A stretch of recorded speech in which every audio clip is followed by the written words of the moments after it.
السلام علیکم ورحمۃ اللہ وبرکاتہ جی، یہ علماء کرام کے بیانات، نعتیہ کلام اور دیگر معلوماتی ویڈیوز کے لیے ہمارا چینل اسلاف میڈیا سیل کو سبسکرائب کیجئے اور بیل آئیکن کے بٹن کو دبائیے۔ جن اسباب کو بروئے کار لا کے انسان زندگی گزارتا ہے اور پھر وہ اسباب ہر ایک کو یکساں نہیں ملتے، کسی کو زیادہ ملتے ہیں، کسی کو کم میسر ہوتے ہیں۔ کوئی انتہائی شاہانہ زندگی گزارتا ہے اور کوئی فقیرانہ انداز سے اپنی زندگی بسر کرتا ہے۔ کوئی امیر ہے، کوئی غریب ہے، کسی کے اپنی رہائش کے علاوہ بھی متعدد گھر ہیں اور کسی کو سر چھپانے کے لیے بھی اپنا ذاتی گھر میسر نہیں، لوگ کرائے پر لیتے ہیں۔ اس حقیقت کو اللہ رب العالمین نے قرآن مقدس میں بیان کیا۔ سورہ انعام کی آخری آیت 165 نمبر آیت 8ویں سپارے میں اللہ رب العالمین نے فرمایا وَهُوَ الَّذِي جَعَلَكُمْ خَلَائِفَ الْأَرْضِ، وہ اللہ وہ ہے کہ جس نے تمہیں زمین میں نائب بنایا، خلیفہ بنایا، اور خلافت دینے کے بعد یکساں پوزیشن پر نہیں رکھا۔ وَرَفَعَ بَعْضَكُمْ فَوْقَ بَعْضٍ، بعض کو دیگر لوگوں پر اللہ رب العالمین نے فضیلت دی ہے، بلندی دی ہے، مضبوطی دی ہے۔ وَرَفَعَ بَعْضَكُمْ فَوْقَ بَعْضٍ دَرَجَاتٍ، اب یہ جو درجات ملے ہیں، چاہے اس درجے کو آپ مالی حیثیت سے کہیں، چاہے اس درجے کو آپ علمی حیثیت سے کہیں کہ کسی کا علم زیادہ ہے تو کسی کا کم ہے، چاہے اس درجے کو آپ صحت کے لحاظ سے کہیں، کوئی ساری زندگی صحت والی گزارتا ہے اور کوئی جوانی میں بیماری میں مبتلا ہو جاتا ہے، بچپن سے ہی بیماری والا آتا ہے، کوئی جو ہے وہ مکمل جسم لے کر اس دنیا میں وجود لے پکڑتا ہے، اور کوئی جو ہے اس کا بازو کام نہیں کر رہا، جس کو ہمارے ہاں لولا لنگڑا کہتے ہیں۔ تو اپاہج زندگی گزارنے والے بھی معاشرے کے اندر موجود ہیں، ہر طرح کے لحاظ سے کسی بھی کیٹیگری میں آپ دیکھیں تو ایک کا درجہ نیچے ہوگا، دوسرے کا درجہ اوپر ہوگا، سارے ایک طرح کی زندگی نہیں گزارتے۔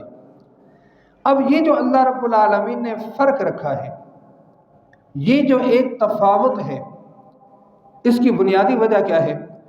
فرمایا لِيَبْلُوَكُمْ فِي مَا آتَاكُمْ، جو بھی تمہیں دیا ہے، چاہے وہ علم ہو، چاہے وہ صحت ہو، چاہے وہ مال و زر ہو، اسباب دنیا کے تحت کوئی بھی سبب آپ کو اگر میسر ہو گیا تو اس کی وجہ کیا ہے؟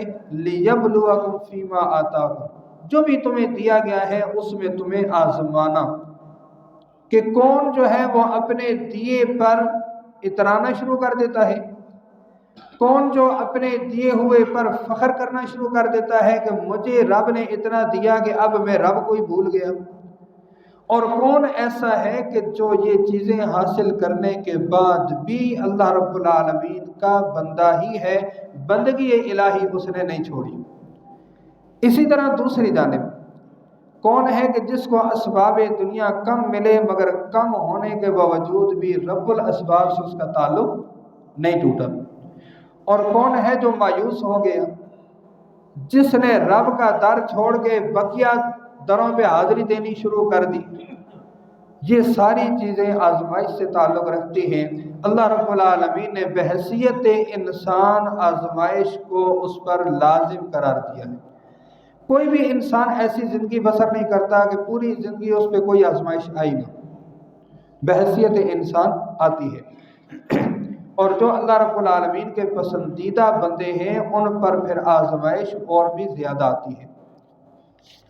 اللہ رب العالمین نے اس اصول کو بھی قرآن پاک میں ذکر کیا ہے۔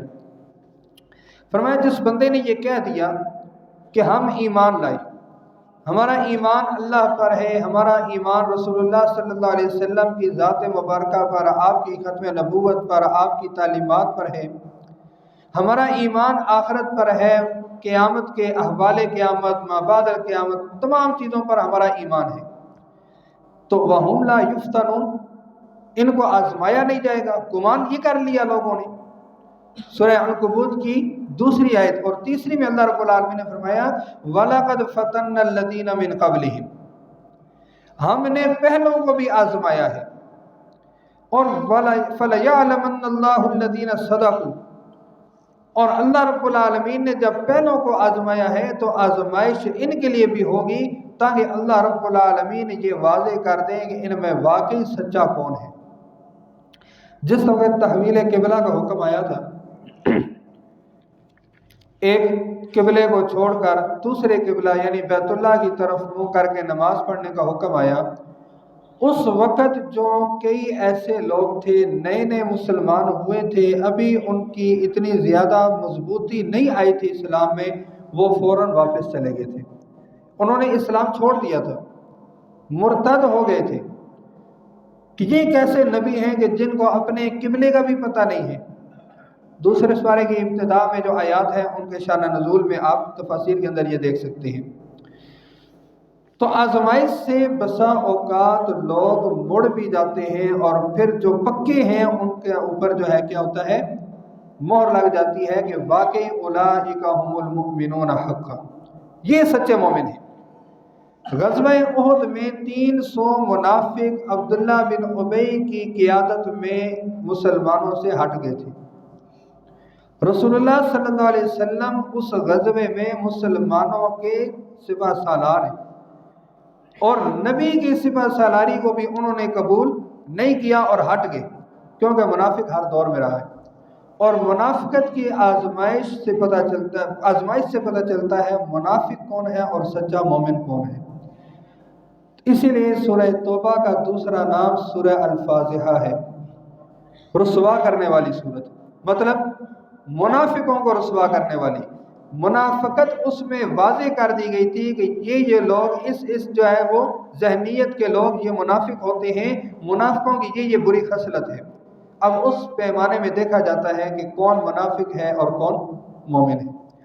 تو آزمائش کے لیے اللہ رب العالمین نے انسان کے درجات بنائے۔ جب انسان کے اندر یہ درجات قائم ہوئے، کوئی اوپر ہے کوئی نیچے ہے، اب ان کے درمیان ایک تعلق تو جوڑنا ہے۔ ایسا تو نہیں ہو سکتا کہ الگ بستی بنا دی جائے، اس بستی میں سارے غریب ہوں گے، اس بستی میں سارے امیر ہوں گے، کیونکہ اس سے نظام حیات نہیں چل سکتا، کوئی معیشت نہیں چل سکتی۔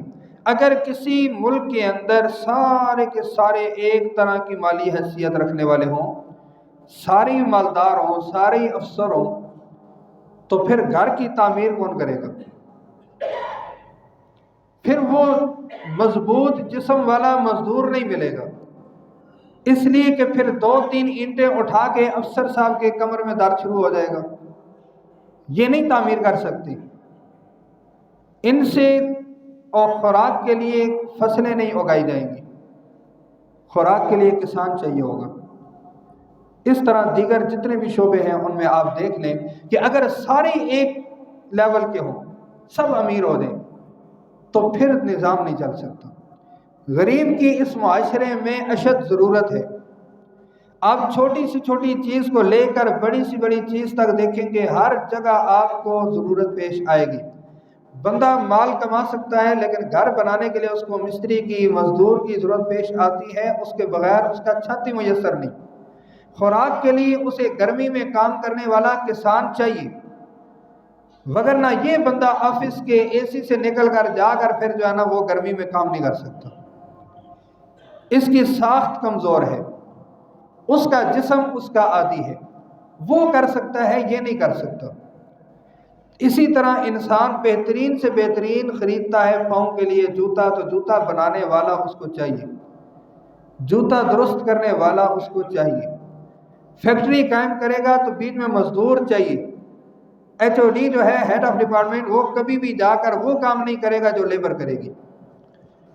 تو یہ مطابقت کیسے قائم ہو کہ معاشرے میں امیر کی بھی ضرورت ہے، غریب کی بھی ضرورت ہے، بغیر امیری کا بھی نظام نہیں چلتا، سارے ہی بھوکے ہوں تو بندہ کام کر کے لے گا کس سے؟ اجرت کہاں سے لے گا؟ تو امیر کی بھی ضرورت ہے، غریب کی بھی ضرورت ہے، معاشرے میں دونوں نے رہنا ہے۔ رب تعالیٰ نے فطرت کے مطابق نظام بنا دیا، اب ان میں جوڑ کیسے پیدا ہو؟ انسانی عقل جو اسلام کو جنہوں نے تسلیم نہیں کیا وہ آپس میں جڑی، سوچا کس طرح سے جو ہے وہ امیر اور غریب کا آپس میں تعلق جوڑا جائے۔ رہتے جو ایک ملک میں ہیں، ایک علاقے میں ہیں، ایک خطے میں ہیں، الگ نہیں کر سکتے، جوڑیں کیسے؟ نظام دیا کہ جی ٹھیک ہے، سوشلزم کے تحت ہم ان کو کیا کرتے ہیں؟ جوڑ دیتے ہیں۔ جتنی بھی مالیت ہوگی وہ سب کی یکساں ہوگی، برابر ہوگی۔ بندہ محنت کرے گا لیکن وہ پیسہ اس کا ذاتی نہیں ہوگا، سارے محنت کریں گے، ان کا پیسہ ایک جگہ اکٹھا ہو جائے گا، وہاں سے حکومت وقت پھر سب میں تقسیم کر دے گی۔ یہ اس کی میں آسان آپ کو سمجھانے کے لیے عرض کر رہا ہوں کہ اب جو ملکیت آ گئی وہ ہر چیز میں مشترکہ ہوگی، سارے محنت کریں گے، جتنا پیسہ اکٹھا ہوگا وہ کسی ایک بندے کا نہیں ہوگا، ایک جگہ ہم اس کو رکھ دیں گے، اس کے بعد پھر وہاں سے ساروں کے اندر تقسیم کر دیں گے تاکہ سارے برابر جو ہے وہ آ جائیں۔ جب یہ نظام متعارف کروایا بظاہر لوگوں کو بڑا اچھا لگا کہ بالکل یکسانیت، قدم با قدم، بالکل شانہ بشانہ، امیر غریب شانہ بشانہ، بہت اچھا لگا، لیکن نظام چل نہیں سکا۔ وجہ کیا ہے؟ وجہ یہ ہے کہ جس کے پاس پیسہ تھا، جو سرمایہ دار تھا، اس کو پتہ تھا کہ میں 1 لاکھ لگاؤں گا مجھے تب بھی اتنا ہی ملے گا، میں 10 لاکھ لگاؤں گا مجھے تب بھی اتنا ہی ملے گا، وہ لگاتا ہی نہیں تھا۔ جس نے 8 گھنٹے ڈیوٹی کرنی ہے اس کو پتہ ہے میں نے 8 گھنٹے ڈیوٹی کی تو پھر بھی مجھے اتنا ہی ملے گا، میں نے 3 کی میں نے پھر بھی اتنا ہی ملے گا مجھے۔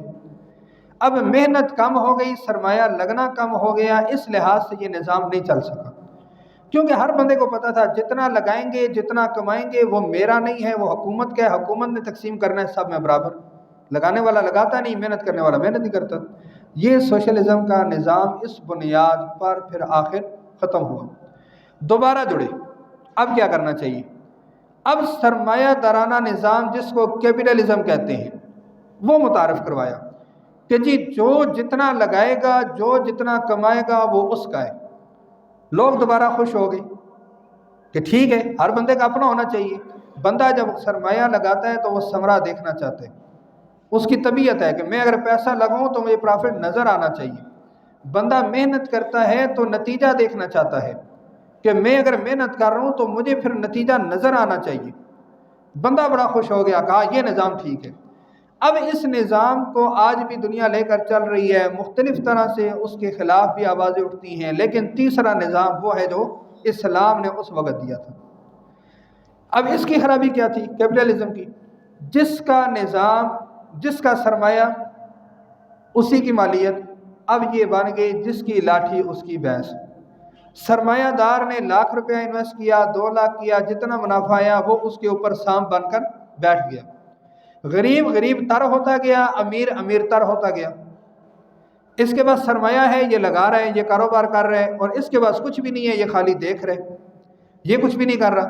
اس کے پاس سرمایہ ہے، اس نے اولاد کو اعلیٰ تعلیم دی، اعلیٰ جگہ پر رشوت بھی دے کر اس نے بھرتی کروانا چاہا تو اس نے کروا لیا۔ اس کے تعلقات تھے سیاسی لوگوں کے ساتھ، کیونکہ سیاسی لوگوں کے ساتھ تعلقات بھی پھر انہی کے ہوتے ہیں جو ان کے برابر قد کاٹ کی۔ اس نے اپنے بندوں کو بھرتی کرا لیا، 7 بھائی کا بچہ گھر میں بیٹھا ہوا ہے، تعلیم بھی اس نے کہیں ادھر ادھر سے کر لی، لیکن آگے کچھ بھی نہیں، سفارش کے لیے پیسے ہی نہیں۔ اب یہ غریب ہو گیا، یہ امیر ہو گیا، بھائی نے بھائی کو چھوڑ دیا۔ جب تو چھوٹا جو بھائی ہے جس کے پاس غربت ہے، اس کے دل میں اس بھائی کی نفرت پیدا ہو گئی کہ یہ کیسا بھائی ہے کہ مجھے بالکل لفٹ بھی نہیں کراتا۔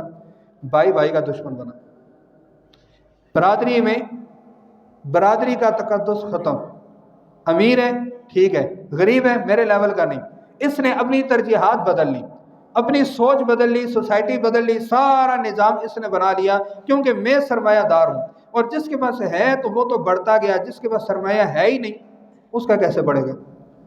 تو یہ نظام آج بھی ہمارے ہاں چل رہا ہے۔ آپ دیکھ لیں کہ ہمارے ہاں جو سلطنتیں قائم ہوتی ہیں، جو ہمارے ہاں نظام بنتا ہے، اس کا عوام سے کتنا تعلق ہے یہ ہمارے سامنے آیا ہے، کوئی اس میں ڈگی چھپی بات نہیں۔